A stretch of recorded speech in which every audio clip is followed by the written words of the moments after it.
સુરત શહેરમાં રાષ્ટ્રીય અમિત શાહ યુવા સંગઠન દ્વારા રેઇનબો ક્લબ રિસોર્ટ સુરત ખાતે સાંજે 4 કલાકથી રાત્રે 8 કલાક સુધી સંગઠનાત્મક બેઠકનું આયોજન કરવામાં આવ્યું હતું। આ બેઠકમાં સંગઠનના વિસ્તરણ, સભ્યતા અભિયાન તેમજ આગામી કાર્યક્રમોની કામગીરી અને આયોજન અંગે ચર્ચા કરવામાં આવી।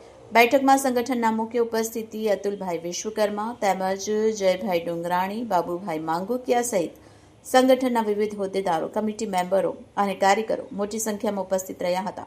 બેઠક દરમિયાન સંગઠનને વધુ મજબૂત બનાવવા, નવા સભ્યોને જોડવા તેમજ આગામી સમયમાં વિવિધ સામાજિક અને સંગઠનાત્મક કાર્યક્રમોનું આયોજન કરવા અંગે ચર્ચા કરવામાં આવી। બેઠકમાં ઉપસ્થિત તમામ સભ્યો અને કાર્યકરોએ સંગઠનના આગામી કાર્યક્રમોને સફળ બનાવવા માટે સાથે મળી કામગીરી કરવાની પ્રતિબદ્ધતા વ્યક્ત કરી। તંત્રી હિતેશભાઈ શાહ, બુલેટિન 26 ગુજરાત ન્યૂઝ, સુરત।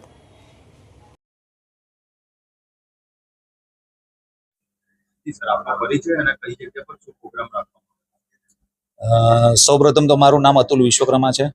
હું ભારતીય જનતા પાર્ટીનો કાર્યકર્તા છું। ભારતીય જનતા પાર્ટી મારો પરિવાર છે।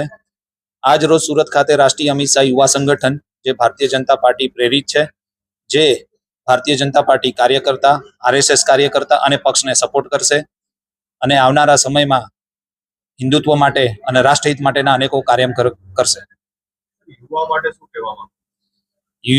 યુવાઓ માટે એટલું જ કહું છું કે આજના સમયમાં હરેક યુવાઓએ હિન્દુત્વ ધર્મ, સનાતન ધર્મ લઈને આગળ સાથે એમની ધજા કાયમી ફરકાતી રહે દેશ માટે, દેશ વિદેશમાં, એવું ઈચ્છું છું કે આજે યુવાધન જે દિશાએ જઈ રહ્યું છે અત્યારે, એ આવનારા સમયમાં એક હિન્દુત્વ માટેનો આગવો ઝંડો લહેરાવે એવી મારી આશા છે।